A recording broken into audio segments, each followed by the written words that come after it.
कठिनाइयों को, जनता के दुख दर्दों को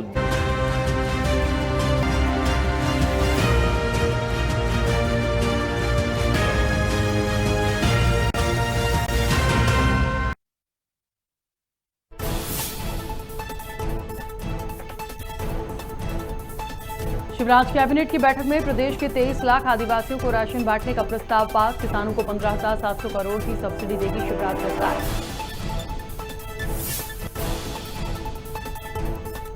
देश भर में मनाया जा रहा ईद मिलादुन्नबी का पर्व। पीएम मोदी और सीएम भूपेश बघेल ने देशवासियों को दी बधाई।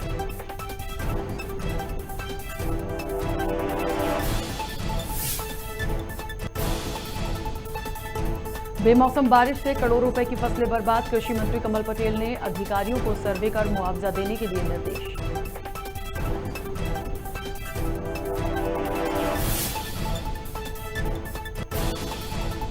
मध्य प्रदेश में फिर बदला मौसम का मिजाज। मौसम विभाग ने अगले 24 घंटे में तेज बारिश की दी चेतावनी। भोपाल, इंदौर, ग्वालियर समेत 13 जिलों में अलर्ट किया जारी। और राजधानी भोपाल के एमपी नगर इलाके में मनचले युवक की पिटाई का वीडियो वायरल। लड़की ने आरोपी को पकड़कर जमकर पीटा। पुलिस ने किया मुकदमा दर्ज।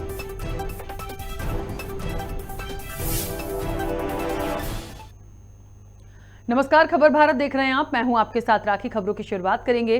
प्रदेश में गरीबों और किसानों के लिए बिजली विभाग को 20,000 करोड़ से ज्यादा की सब्सिडी देने का कैबिनेट के फैसले को नगरीय प्रशासन मंत्री भूपेंद्र सिंह ने ऐतिहासिक निर्णय बताया है।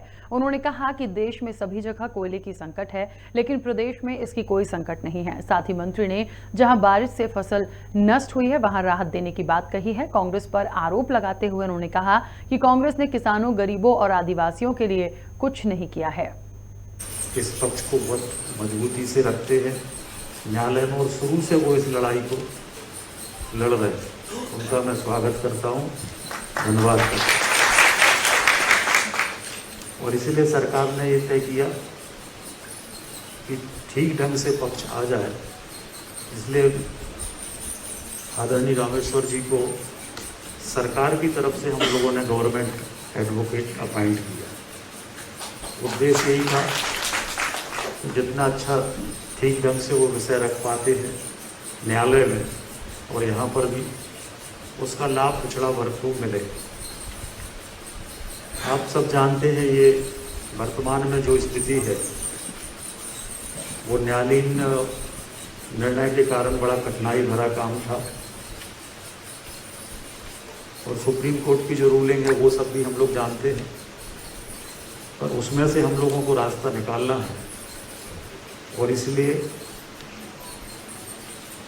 रास्ता निकाला गया, जो बड़ा कठिन काम था, जिसको आप सब समझ सकते हैं।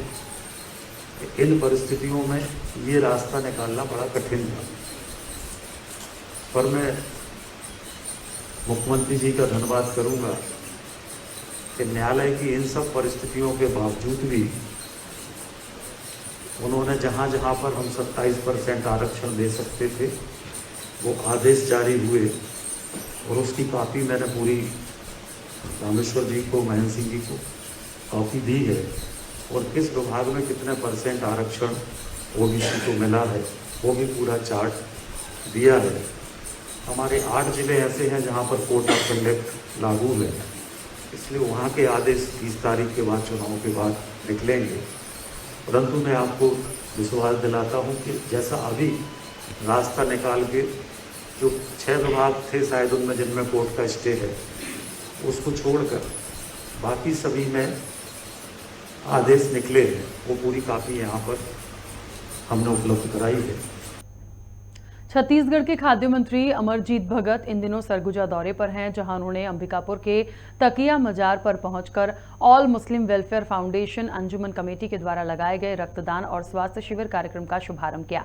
साथ ही भगत ने दरगाह पर चादर चढ़ाकर पूजा अर्चना की। वहीं शिविर में आए लोगों ने स्वास्थ्य परीक्षण कराया और रक्तदान भी किया।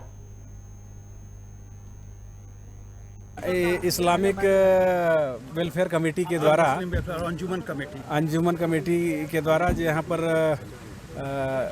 रक्तदान शिविर और बाकी स्वास्थ्य शिविर रखवाया गया था, उसमें हम लोग आए थे। और सभी लोगों ने उसमें शिरकत किया है। देखिए हाथी, जंगली हाथी कुचल दिया था, उसका डेथ हो गया था।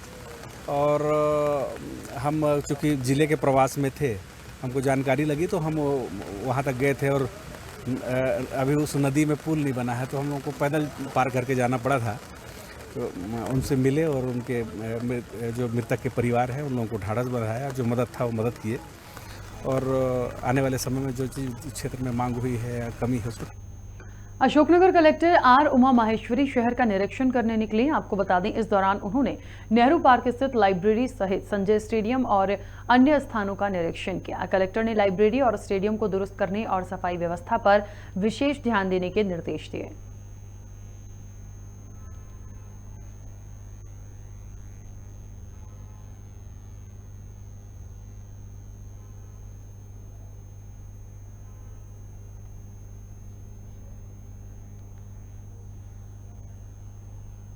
बड़े जहाँ पर बहुत सारे लोग रहते हैं, आपस में थोड़ा बहुत होते रहता है, कोई खास बात नहीं है। देखिए ये तो अलग बात है और पार्टी में सब चलते रहता है। शिकायत भी की है थाने में?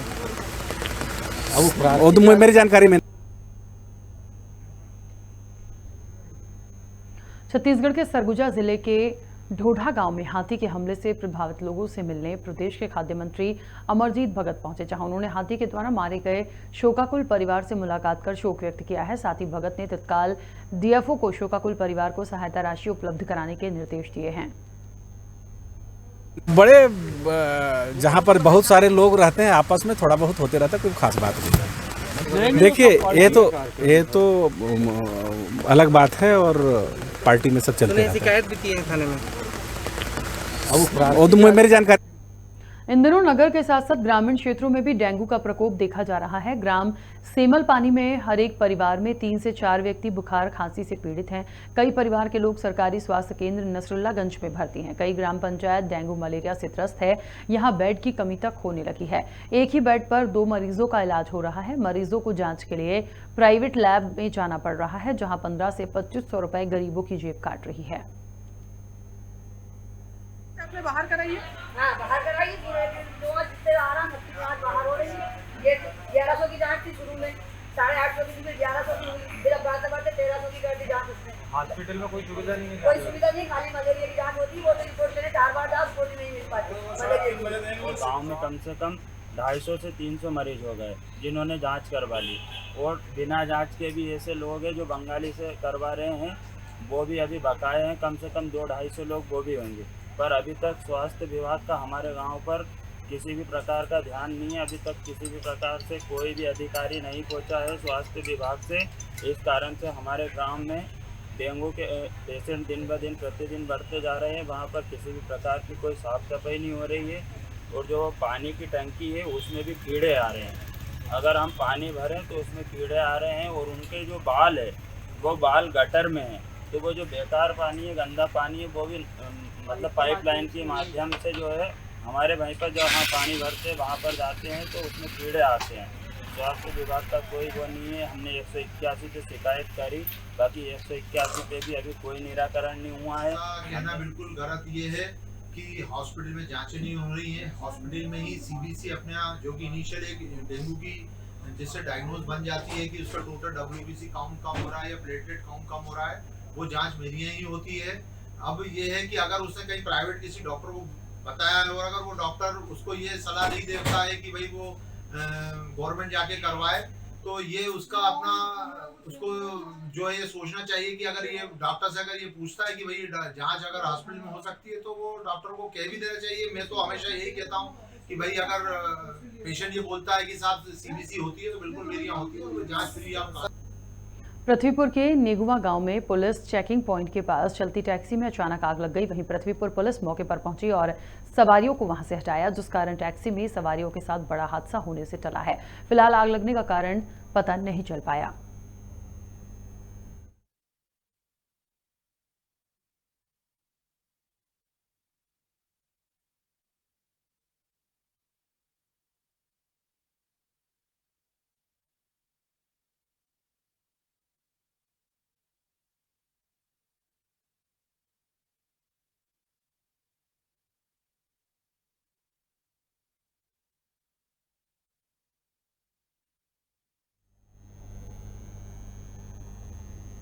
रतलाम में औद्योगिक थाना अंतर्गत इलेक्ट्रिक स्कूटी में अचानक आग लग गई। जैसा कि आपको बता दें कि इलेक्ट्रॉनिक वाहन खतरे से खाली नहीं है। चार्ज के दौरान इलेक्ट्रिक स्कूटी में धमाका हो गया।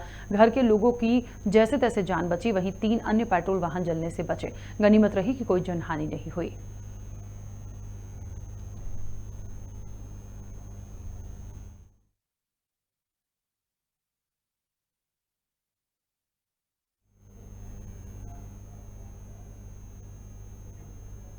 देश भर में बिजली संकट की चर्चा के बीच कोयला मंत्री प्रहलाद जोशी अल्प प्रवास पर एनसीएल पहुंचे। आपको बता दें कि एनसीएल के अधिकारियों से चर्चा कर जयंत खदान का उन्होंने जायजा लेंगे। वहीं दूधीचुआ खदान में न्यू साइलो के निर्माण की आधारशिला भी रखेंगे। नेशनल पावर पोर्टल द्वारा जारी आंकड़ों के मुताबिक देश 110 पावर प्लांट कोयले की कमी से जूझ रहा है। ऐसे में कोयला मंत्री के दौरे से अंदाजा लगाया जा सकता है कि कोयले की कमी के कारण कई राज्यों में बिजली संकट और पावर कटिंग की समस्या उत्पन्न हो सकती है।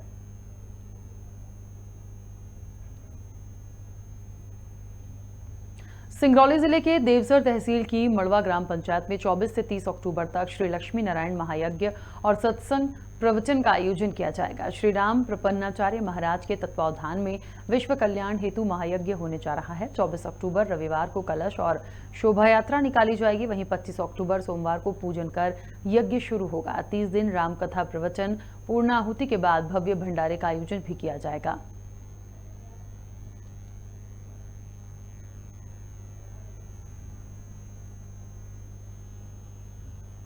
श्योपुर में रविवार को पूरी रात तेज हवाओं के साथ बारिश होने से फसलों को भारी नुकसान हुआ है।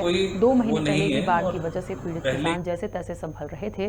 बाढ़ के बाद किसानों ने बड़ी संख्या में धान की बोवनी की थी और अब फिर बारिश ने किसानों की कमर तोड़ दी है। धान के अलावा सोयाबीन, ज्वार की फसलें भी खराब हो चुकी हैं। इस पर कलेक्टर शिवम वर्मा ने पटवारियों को अपने अपने हलकों में नुकसान की जानकारी देने और गाँव में पहुंचने के निर्देश जारी किए।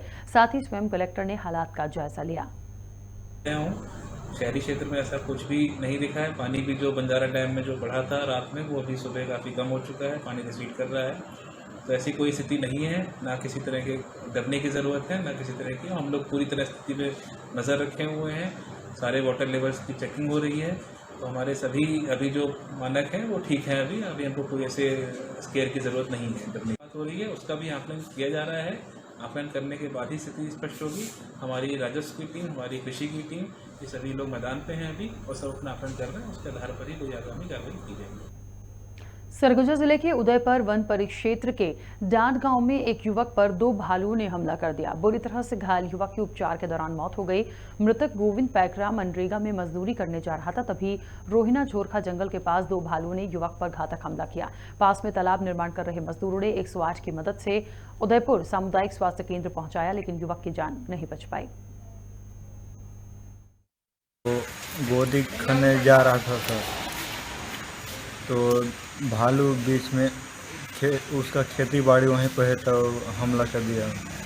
6 बजे तो और गए थे सर, वही लोग फ़ोन किए थे घर में रहे हम। ये आज सुबह तड़के करीब 6 बजे ग्राम हर्रापारा में ये गोविंद राम जी नरेगा का काम करने जंगल में जा रहे थे, तभी इनका 2 भालुओं से सामना हो गया।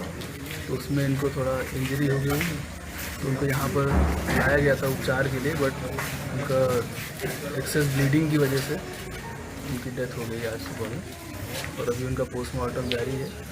विभाग की तरफ से तत्कालिक सहायता राशि के रूप में 25,000 रुपये उनकी जो पत्नी है उनको दिया गया है और अभी पीएम होने के बाद, शेष प्रकरण बनने के बाद 5,75,000 रुपये और दिया जाएगा। ये जो पूरा एरिया है वो भालुओं का एक नेचुरल हैबिटेट है, तो हम लोगों के बीच में यही प्रचार प्रसार करते हैं कि जो अर्ली मॉर्निंग और लेट इवनिंग जंगल में जाने से बचें और ख़ास तौर से अकेले बिल्कुल नहीं जाना है। तो इस संबंध में प्रचार प्रसार भी किया जाता है, लेकिन कभी कभी लोग फिर निकल जाते हैं, फिर ऐसी घटना दुर्भाग्यपूर्ण हो जाती है।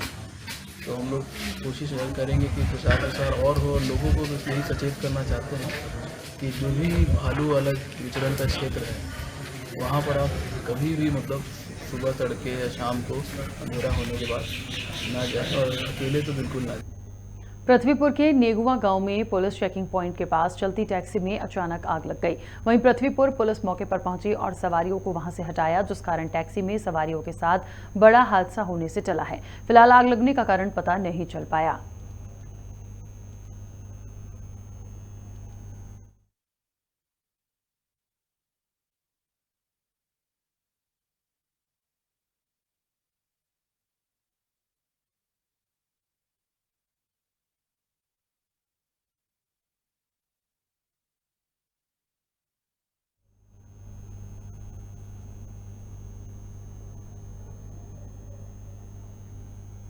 बीजेपी प्रदेश अध्यक्ष वी डी शर्मा ने कहा कि बीजेपी की सरकार ने ऐतिहासिक फैसले लिए हैं। साथ ही जनजाति समाज को शुभकामनाएं देते हुए कहा कि बीजेपी की सरकार पीएम मोदी और सीएम शिवराज के नेतृत्व में आदिवासियों का जीवन बदलने का काम कर रही है।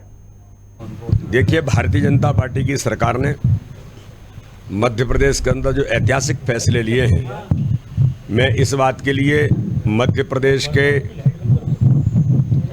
अपने जनजाति समाज को बहुत बहुत इस बात की शुभकामनाएं देता हूं कि मध्य प्रदेश की सरकार ने माननीय मुख्यमंत्री शिवराज सिंह चौहान के नेतृत्व में जो 18 डिक्लेरेशंस की हैं, जो जबलपुर के अंदर माननीय अमित शाह जी के समक्ष जो बातें आई थी, जिसमें खास तौर पर घर घर राशन पहुंचाना, उनके द्वार पर घर में राशन पहुंचेगा और राशन पहुंचाने में जिन वाहनों का उपयोग होगा वो अपने जनजाति नौजवानों को ही उस प्रकार के रोजगार के अवसर मिलेंगे। ऐसे एक नहीं, 1 लाख नौजवानों की जो बैकलॉग की भर्ती है उसका जो निर्णय है, पैसा एक्ट कानून है जिसके बारे में जनजाति समाज के अंदर बहुत दिनों से एक बड़ा ये इशू और लोग इसको बनाने का प्रयास कर रहे थे। तो भारतीय जनता पार्टी की सरकार माननीय प्रधानमंत्री जी के नेतृत्व में जनजाति समाज के लिए और मध्य प्रदेश के अंदर माननीय मुख्यमंत्री के नेतृत्व में जिस प्रकार से आज उनके लिए काम करने का प्रयास कर रही है, उनका जीवन बदलने का काम भारतीय जनता पार्टी की सरकार में इन गरीब और जन कल्याण की योजनाओं के साथ हमारी सरकार कर रही है। मैं माननीय मुख्यमंत्री को इस बात के लिए बहुत बहुत बधाई देता हूं और बहुत बहुत शुभकामनाएं देता हूं। और इसी के साथ इस बुलेटिन में फिलहाल इतना ही। आप बने रहिए खबर भारत के साथ।